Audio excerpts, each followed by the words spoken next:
Well, hey guys, welcome back to the channel. It's been hot in Arkansas, 100 plus degrees, and Bert and I have been burning up, but we've been doing some work, and I want to take you on a tiny house tour.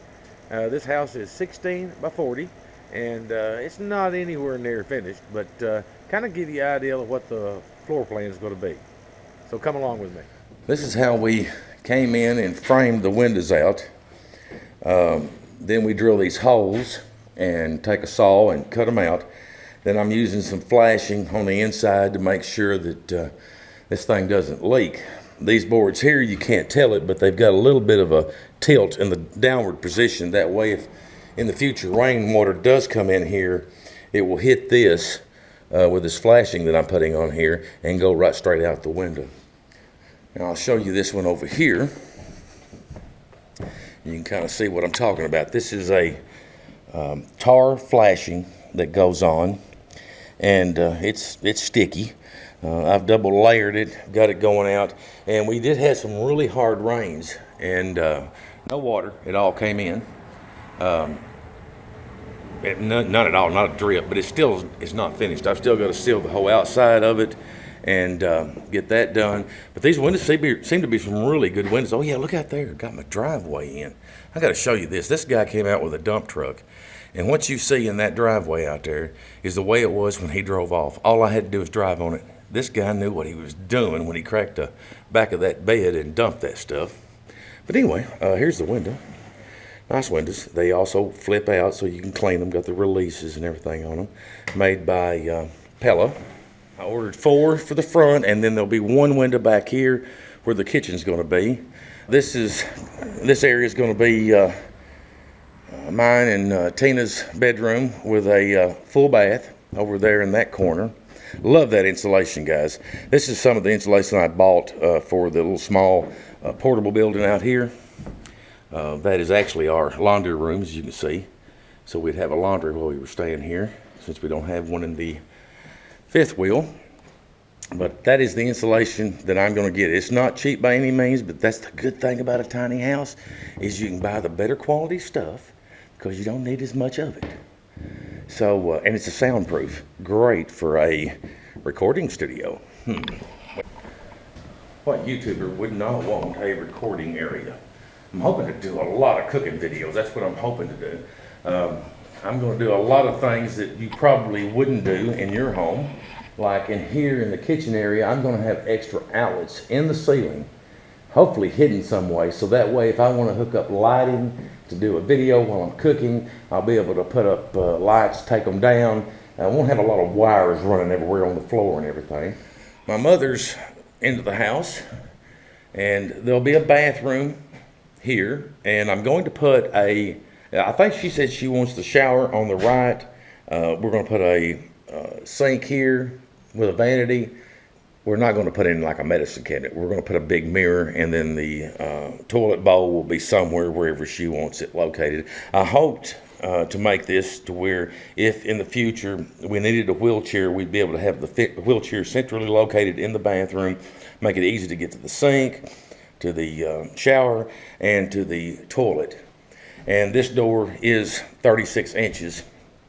And the good thing is I'm not going to put a regular door in here. I'm going to put a sliding barn door that will slide back and then slide forward, which is going to save tremendously on room. We'll have none of that swing going on. This bedroom is actually 9 by 10.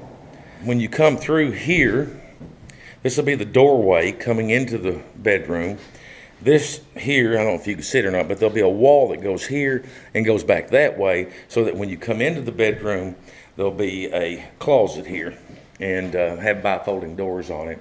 These windows, if you'll notice, they are really low. And the reason for that is I didn't want really big windows because of energy reasons, but on these type of buildings, that is not a full 8 foot up the top up there. That's not a full 8 foot. So I'm going to put in those split units, heating and air units, and there'll be one above this window here. So I had to have enough room. The guy said 11 inches, but I made it 18, so I've got room for my trim for my window and everything. But also, on the outside of the house, the other side of this window, will be a long porch that will be 8 feet out and the full length of the house. So in the event of a fire, it would be easily to raise this window, push out the screen, and just go right over this short sill, and you'd be on the porch and to safety. So that was another reason. And that way she can keep her bed over here and have enough room to walk around it if she needs to. And I think that's going to work really good. I hope it is. It's starting to look like a house and not just a storage building. I wanted to put the other split unit up here, but since the door is 80 inches, there's not enough room for it. So I will be setting one of the split unit for the living area, or the living room and kitchen, either over this window or over this window over here. And there is another window here. And this window and that window is in the living area. So you can about imagine it may look bigger with this wide angle lens, but I'm standing in the doorway and the kitchen's going to be over there and there's going to be an island. So probably all you're going to have is a place for a chair here and a chair over here, and just have the flow to where you can go to the right and go to that bedroom, go to the left and go to that bedroom, and around and go out. I did offset the doors. I was planning on aligning the doors with each other, but I did not do that for this reason. The front door I wanted to be in the center of the house. It looks better from the outside being center of the house. This one, I told the manufacturer exactly where I wanted the door and give them the measurements. And that way, it offsets it enough that I've still got room for my kitchen and here and go out the back door. There'll be another full 8-foot porch down this way. That's our temporary tarp. It was getting so hot we had to have something. Hey, the pond filled back up. It was bone dry. I'll show you some shots I took 2 days ago with that pond. And that happened in one night right there. My intent here is this is where my desk is going to be, where I've got my computer so I can do all my video stuff. I'm going to make my own cabinets if I can. I'm going to try to. Like I say now, guys, things change. I may end up buying them, but I'm going to try to make my own cabinets. That way I can make them fit the way I want to for the kitchen. And then I'm hoping to carry that same design over here for my desk. And that might, it'll make it look better. And then I've got a place to store all my camera equipment and everything like that. Also, when you come out on this porch, I did say it's going to be a full 8-foot full length. Well, it's not going to be full length. It's going to stop right here, and this is where I'm going to build my laundry room, which will go into my sewer system. I may even move this door onto the laundry room and put a heavier duty door here. I'm not too up on those windows in the door. People are going to walk up and look in, but anyway, that's here or there.